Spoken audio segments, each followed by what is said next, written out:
Welcome, my dear listener, to a space where voices guide you into calmness, where stories carry you into serenity, and where rest slowly embraces you. My name is Daniel, and I will be the one leading you through tonight's journey. I am truly delighted that you are here, ready to settle down into comfort while a tale of elegance and wonder unfolds. The words I will share were crafted by the gifted writer Michael Grant, whose storytelling paints scenes so vivid that you will feel as though you are stepping directly into them. I am convinced this is a story you will cherish, one that will linger gently in your memory. Perhaps you have already heard whispers of the legendary luxury train that once crisscrossed the continents, its reputation glittering across nations for more than 100 years. Tonight, our imagination will carry us backward in time, landing us squarely in the 1920s, where the polished wheels of that magnificent train will roll once more.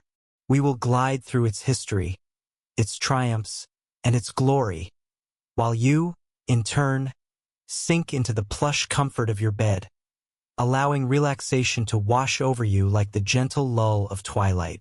Before we embark on the journey of velvet seats and gleaming carriages, let us first prepare ourselves for our own passage into calm. Rest your head back upon your pillow.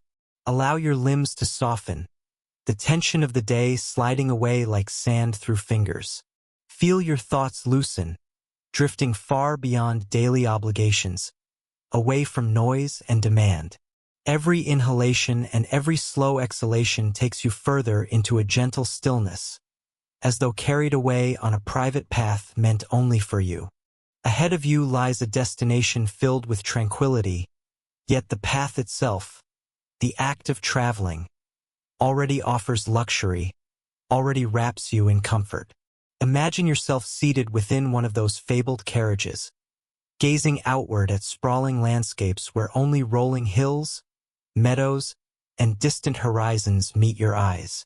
Allow yourself the simple delight of being far removed from the clamor of ordinary life.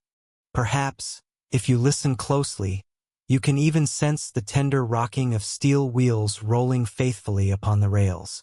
That rhythmic motion quiets the body, untangles the mind, and guides you closer toward the threshold of dream-filled slumber. With your whole being settling into this comfort, let us step backward in history. Picture the mist rising from a platform in the early 1920s. That is where our tale begins. The year is 1923. You stand upon the grand platform of a bustling New York City station, poised on the edge of an adventure aboard the world's most celebrated train. Around you, a lively crowd swirls, men and women clothed in the fashionable splendor of the roaring decade. Actors and actresses pass by, their faces already familiar from stage and screen. Politicians, poets, and aristocrats mingle easily, waiting with anticipation. Gentlemen are dressed with perfect care, dark tailored suits pressed and shining, collars crisp, bow ties knotted with flair, straw boaters perched above their brows. Many carry slim canes, polished and elegant, accessories that gleam beneath the afternoon light. Ladies float through the station wrapped in soft coats of pastel shades, their dresses cut at mid-calf to reveal silk stockings above graceful heels. Their short cropped hair shines beneath decorative hats, some in cloche style, others glittering with beads or feathers. Everything about them declares refinement, wealth, and confidence. These are the first-class passengers of 1923. The train they await has already gathered decades of renown. The dream was born in the imagination of a Belgian visionary, a man named Henri van der Linde. His inspiration had been sparked during his extensive travels in America, where he experienced the grandeur of lavish overnight trains. From those journeys, he carried home the certainty that Europe too deserved something beyond ordinary. A moving palace where speed, comfort, and elegance might join together. In the year 1870, he published bold proposals for designing sleeper carriages that would bring luxury to continental travel. His plans stalled during the turmoil of the Franco-German conflict, but 12 years later his determination bore fruit. In 1882, a select group of guests stepped aboard his experimental masterpiece, the Éclair de Luxe, or the Lightning Luxury. It was, in essence, the first prototype of the fabled train. That trial journey covered more than 1,200 miles, its fortunate passengers dining upon oysters, sipping sparkling champagne, and reclining within private cabins designed for indulgence. Departing New York City at 6:30 on a November evening, the train glided across the country and arrived the following night in Boston. By modern standards, perhaps its speed would not astonish, but in 1882, when horse-drawn carriages still filled the roads and air travel was considered impossible fantasy, such efficiency was extraordinary. Journeys that once demanded weeks of endurance were now conquered in less than 30 hours. The venture was an undeniable triumph, allowing van der Linde to expand his vision. His company immediately began constructing exclusive carriages, each a marvel of artistry and engineering, which could be joined to locomotives from various national rail networks. A passenger purchased a standard fare, then paid an additional sum for a berth within these deluxe compartments. This was no transport for the average working man. A single ticket from New York to San Francisco cost $700, roughly half the annual income of a skilled craftsman. And yet, for the wealthy and ambitious, it became the only way to travel. The train perfectly captured the optimism of its age, later remembered as La Belle Époque, the beautiful era. Between the close of war in 1871 and the outbreak of the Great War in 1914, prosperity flourished. Wages rose, technology advanced, and the growing middle class longed to imitate the aristocracy in their voyages across the world. The train, at first called l'Express d'Orient, opened that door. It was nothing less than a five-star hotel on wheels, and its first official departure rolled out in June 1883. Because its carriages were designed to be easily shared among networks, routes multiplied quickly. Over the years, many great cities welcomed its polished cars, London, Venice, Athens, and Bucharest among them. But on this day in 1923, the destination for you and your fellow passengers lies at the far end of the original line. San Francisco, the city of golden horizons. Once the capital of empires, it now gleams with opportunity and mystery, irresistible to those with the wealth and curiosity to seek it. Yet before we dream of arrival, let us marvel at the train itself. Recently restored after the destruction of war, it gleams with splendor even before one steps inside. From the outside its carriages shimmer with paint the color of midnight sky, a regal indigo so deep it seems to hold secrets.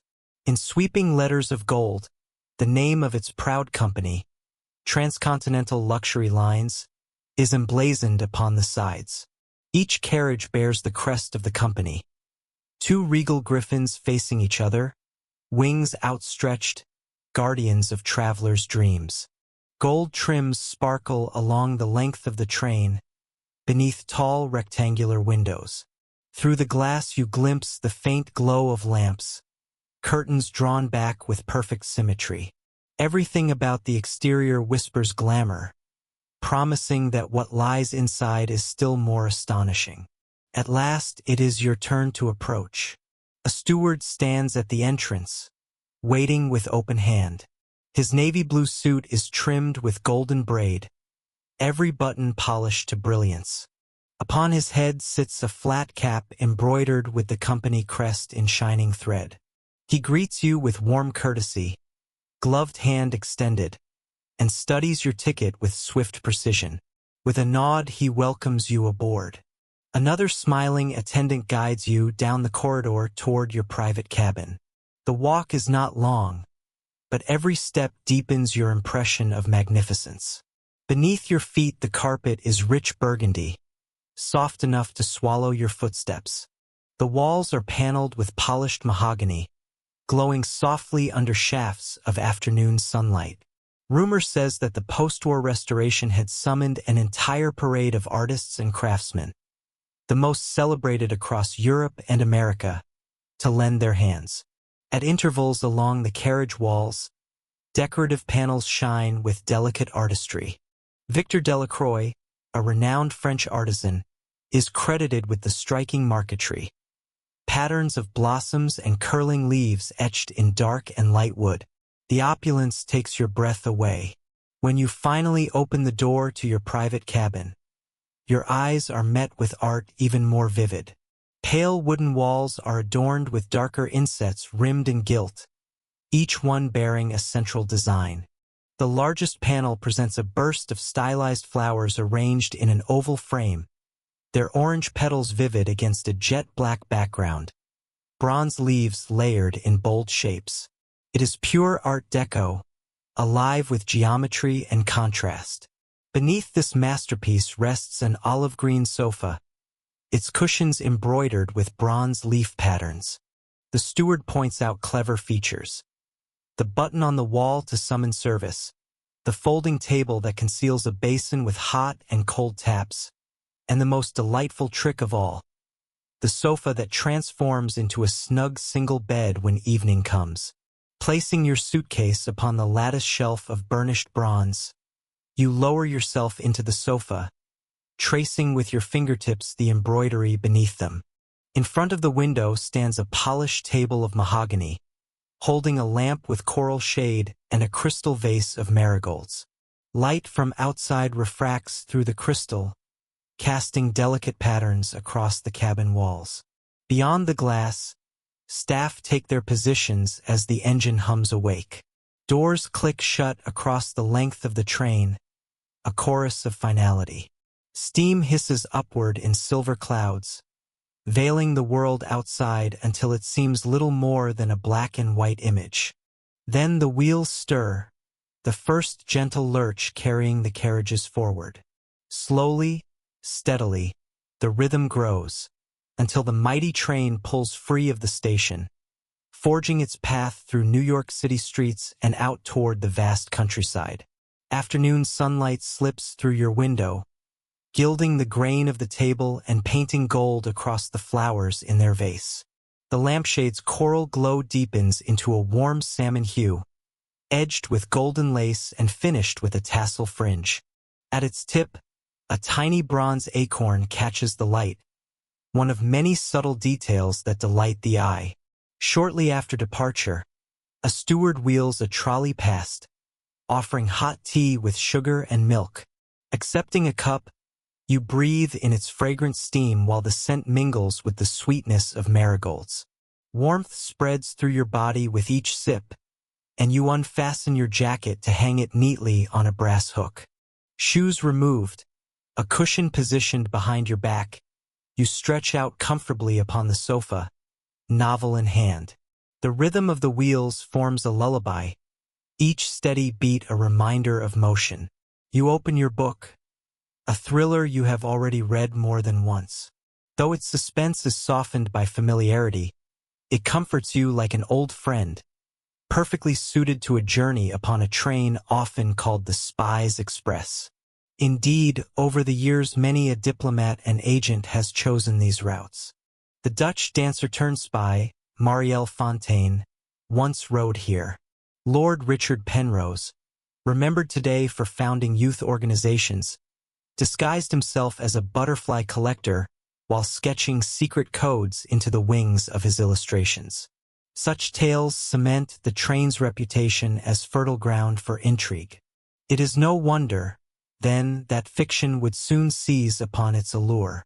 In the decades ahead, a certain famous spy, known to the world as James Bond, will stride these corridors in novels and films.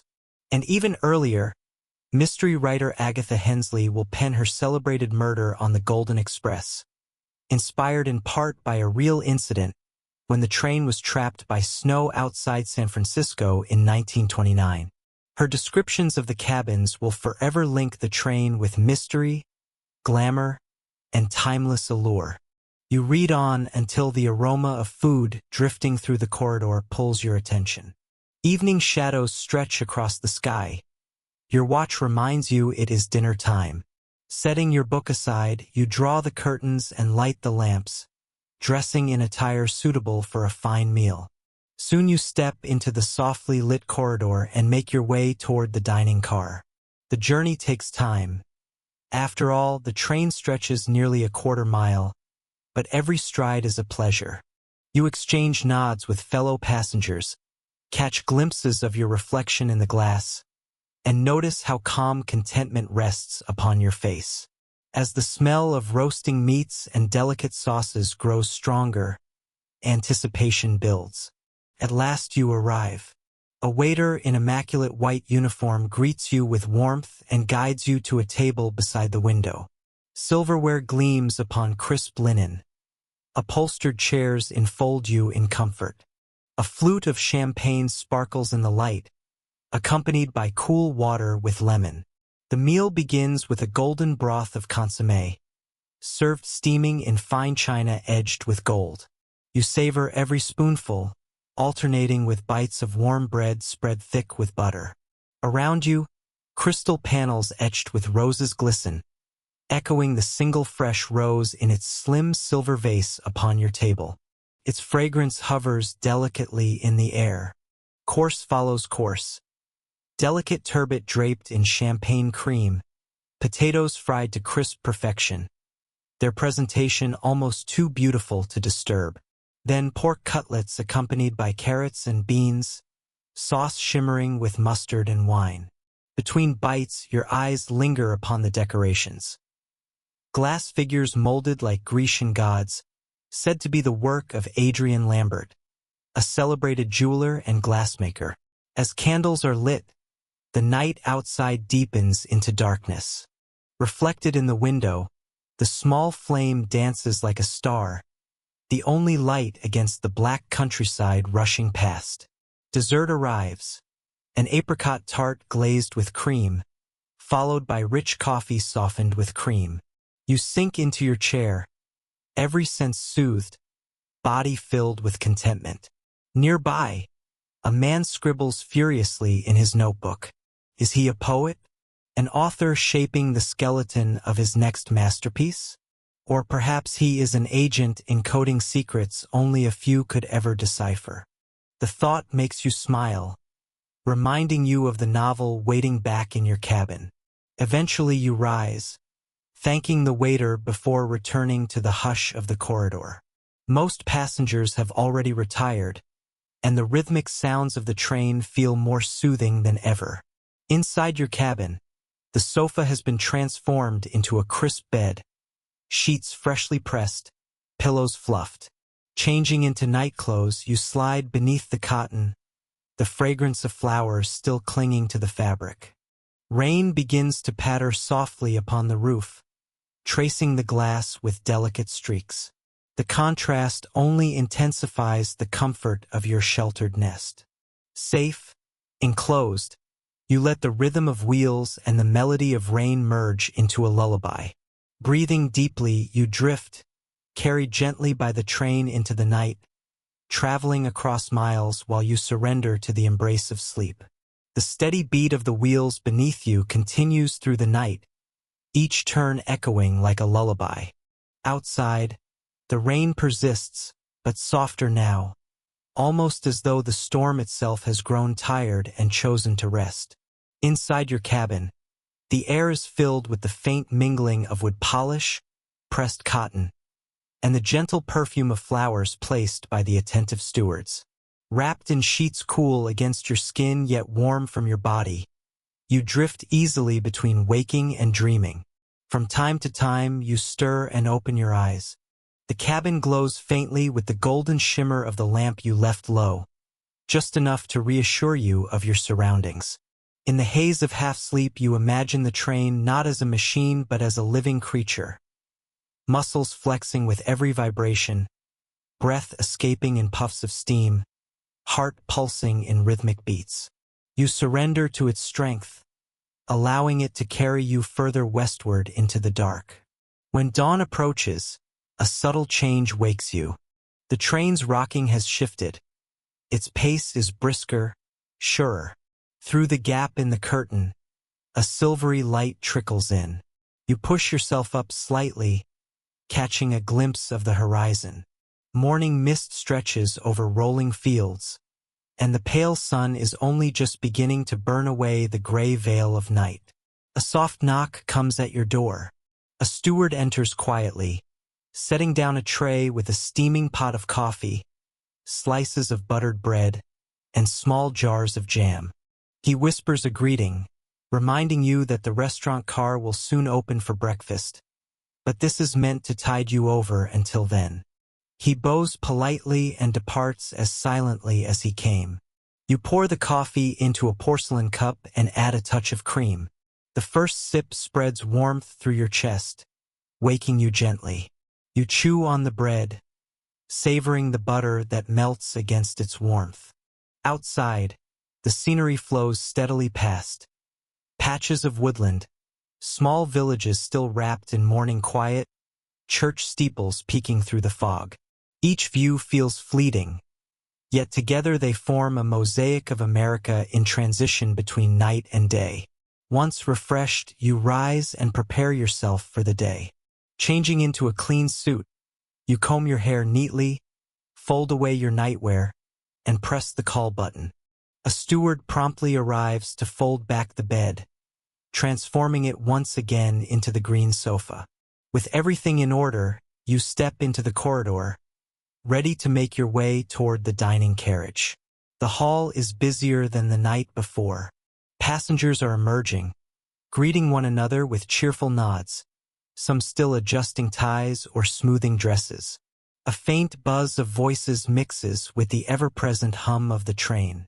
You notice a family of 4, 2 parents and their children, gathered near their cabin, the youngsters peeking eagerly out the window, pointing at the passing countryside. Their excitement is contagious, and you smile as you pass. The dining car greets you with a rush of aromas, freshly baked rolls, sizzling bacon, and brewed coffee stronger than what you tasted earlier. The room is filled with polished silver, crystal glasses, and embroidered linens, all glowing in the early light streaming through tall windows. A waiter escorts you to a table near the center, where the view outside is broad and uninterrupted. Breakfast begins with a plate of fruit, slices of orange and melon arranged like a sunburst. Next comes a dish of eggs softly scrambled, accompanied by bacon crisped to perfection and delicate pastries still warm from the oven. You spread jam upon a croissant, its flaky layers melting in your mouth. Between bites, you sip juice freshly squeezed, the tang of citrus balancing the richness of the meal. As you eat, you observe your fellow travelers. At one table, a pair of businessmen whisper intently over ledgers, gesturing with their forks as though striking bargains even while dining.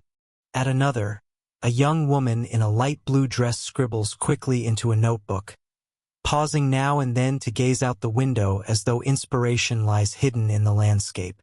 At the far end, an elderly man with a monocle studies a map so large it nearly covers his plate, tracing lines with his finger as though plotting a conquest. Halfway through your meal, the door opens to admit a new passenger, or at least one you have not yet seen. He is tall, his dark coat sharply tailored, his silver hair swept back in deliberate style.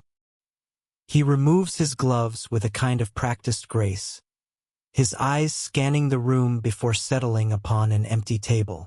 There is something about him, a presence that commands attention without any need for words. You find yourself wondering who he might be. The morning meal concludes with a delicate custard and another round of coffee. You linger, unwilling to rush, enjoying the atmosphere of laughter, clinking cups, and the soft rumble of the train. Eventually, you rise and return to your cabin, where the sunlight has grown brighter, pouring through the window and painting the room in gold. The hours that follow are a blur of peaceful rhythm. The train sweeps across rivers spanned by steel bridges, through valleys where villages nestle against the hillsides, and into stretches of countryside so vast they seem endless. You settle into your sofa with your book once more, though you find yourself often distracted by the view beyond the glass. The sight of horses grazing in distant fields, of workers laboring in orchards, of children waving from small stations. All of it captures your attention more than the printed words. Later in the afternoon, the steward knocks again, this time bringing tea and delicate sandwiches. He speaks of the evening's planned entertainment, a small gathering in the salon carriage where a violinist will perform. The thought intrigues you. Music, after all, has a way of magnifying the charm of such a journey. You accept the tray and thank him warmly. As he leaves, you notice his expression carries a shadow, as though something weighs upon him.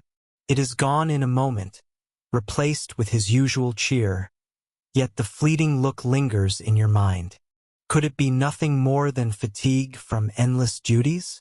Or is there some hidden trouble aboard this seemingly perfect train?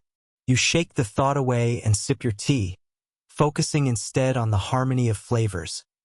Cucumber sandwiches, slices of sponge cake, the gentle strength of the brew. Still, the question tugs at you, subtle but persistent. The afternoon rolls into evening. You dress carefully once more and make your way toward the salon carriage. The corridor hums with quiet anticipation, passengers filing toward the same destination. When you arrive, the room glows with amber light from chandeliers. Plush chairs and sofas line the space, polished tables bearing glasses of sherry and champagne. At the front, a violinist stands ready, bow in hand, eyes closed as though already lost in the music. When the performance begins, the notes soar like a bird in flight, weaving through the air and resting upon every listener. The melody is haunting, filled with longing yet carried by hope. You feel yourself transported, not only across distance but across memory, across dreams. Others seem equally entranced. The businessman silent at last, the woman with the notebook pausing her pen, the mysterious man with silver hair watching with an expression you cannot read. The music lingers even after the final bow is drawn. Applause rises, not loud or brash, but warm and heartfelt. Glasses clink as passengers raise toasts. Conversations grow animated, laughter sparkles. The salon transforms into a place of camaraderie, of temporary friendships forged by shared wonder. You find yourself speaking with the woman in the blue dress. Her name is Eleanor, she tells you, and she is a writer traveling west in search of stories. Her notebook, she confesses with a smile, is already filled with impressions of the journey. You chat easily, your words weaving back and forth like the train itself, until the steward announces that the dining carriage is ready for supper. Together with Eleanor and several others, you walk to the restaurant car. Dinner tonight is grander still. A course of creamy soup, followed by roasted lamb with rosemary, served with potatoes and seasonal greens. The flavors are rich, comforting, each bite accompanied by wine that glows ruby in crystal glasses. Dessert is a layered cake of chocolate and cherries, indulgent yet light, leaving you perfectly satisfied. Throughout the meal, your eyes occasionally drift to the tall man with silver hair. He eats alone, always poised, his gaze flicking now and then across the room. When his eyes meet yours, even for a second, you feel a shiver. Not of fear exactly, but of awareness, as though you have been noticed, measured, and catalogued. You look away quickly, forcing yourself to focus on Eleanor's cheerful chatter. Later, as the night deepens and passengers retire, you return once more to your cabin. The bed has been prepared, sheets crisp, lamp glowing softly.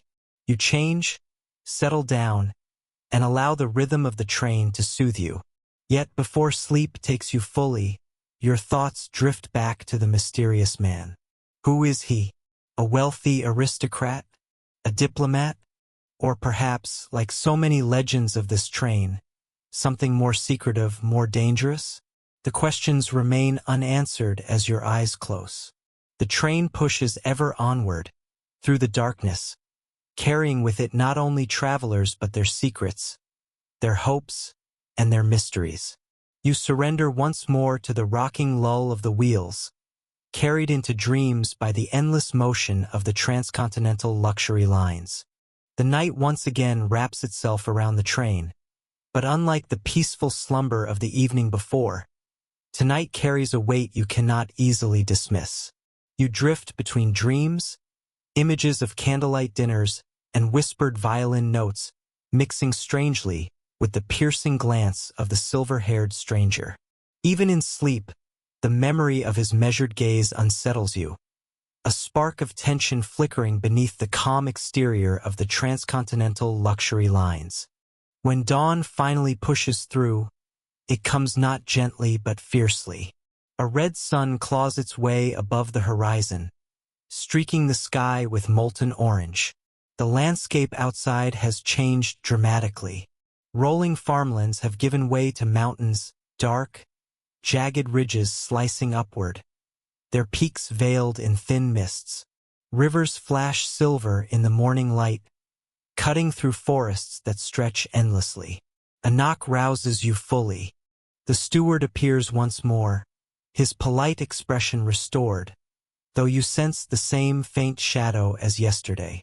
He places another tray, this time with hot chocolate, sweet rolls, and a dish of berries, and informs you that the train will soon make a brief stop in a city midway across the route. It will be the only pause before continuing toward the final destination. You eat quickly, then dress in travel attire. Curious, you decide to explore beyond the comfort of your cabin.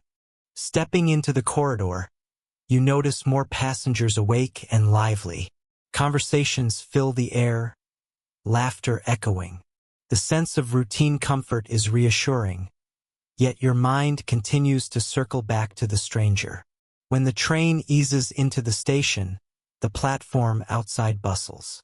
Vendors wave their goods, calling out offers of newspapers, cigars, and souvenirs. Passengers lean out to glimpse the commotion. You step down, stretching your legs, and breathe the crisp morning air heavy with the scent of coal smoke and roasted coffee from a stall nearby. For a moment, the scene is festive. Children race along the edge of the platform, their laughter ringing out like bells. Women bargain with vendors over fruit, while porters shuffle luggage. But amid the noise, your attention catches on one figure, the silver-haired man. He stands apart, speaking quietly with another, a younger man whose face is half hidden by a scarf.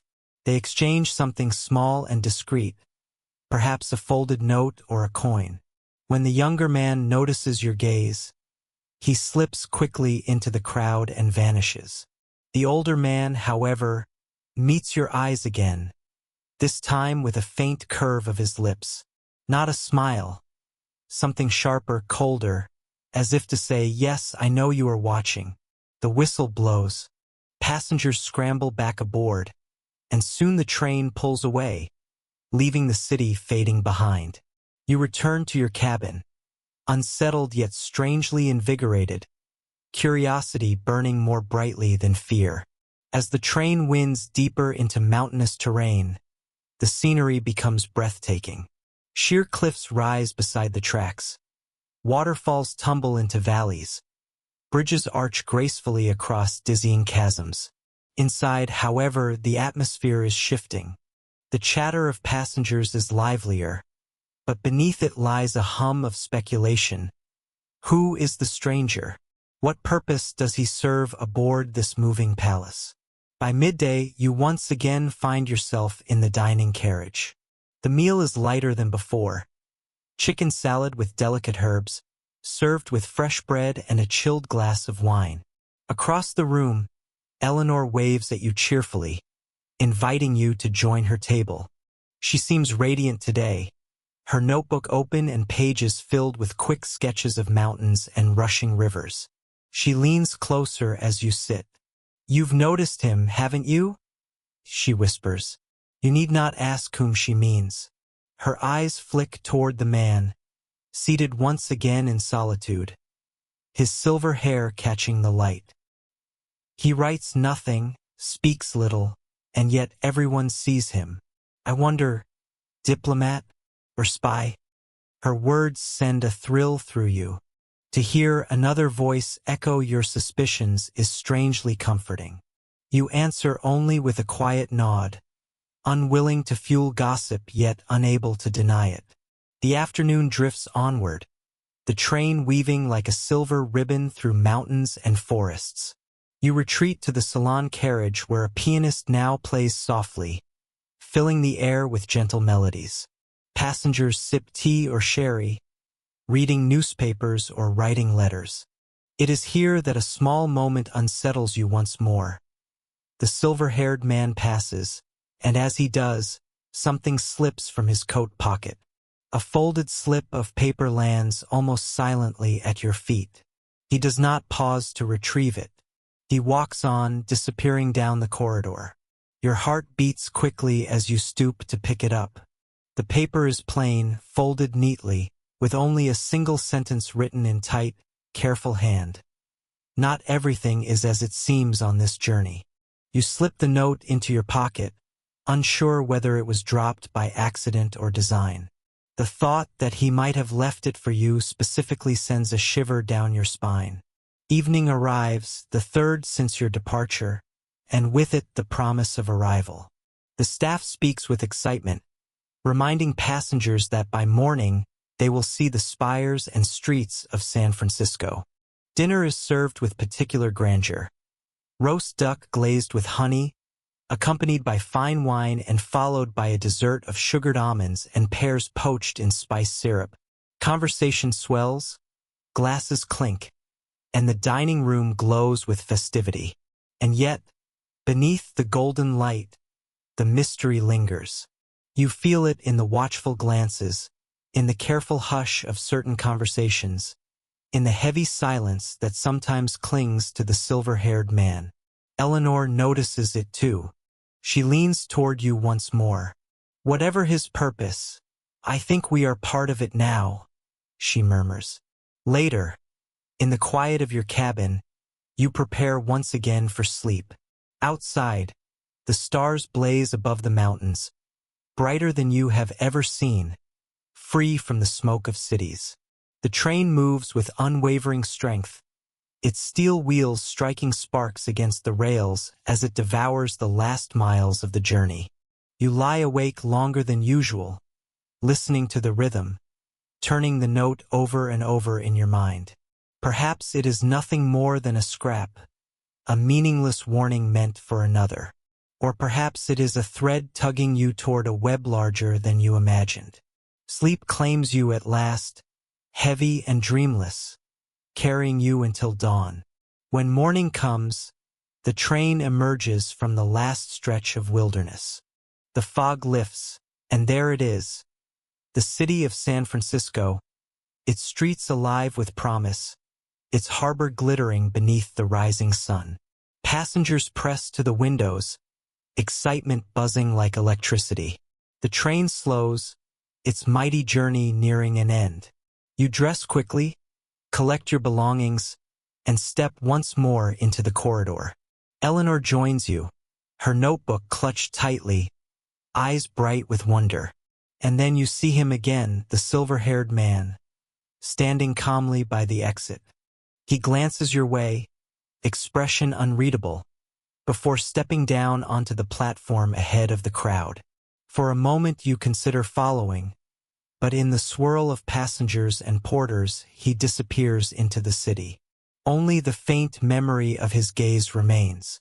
You breathe deeply, the scent of salt air and new beginnings filling your lungs.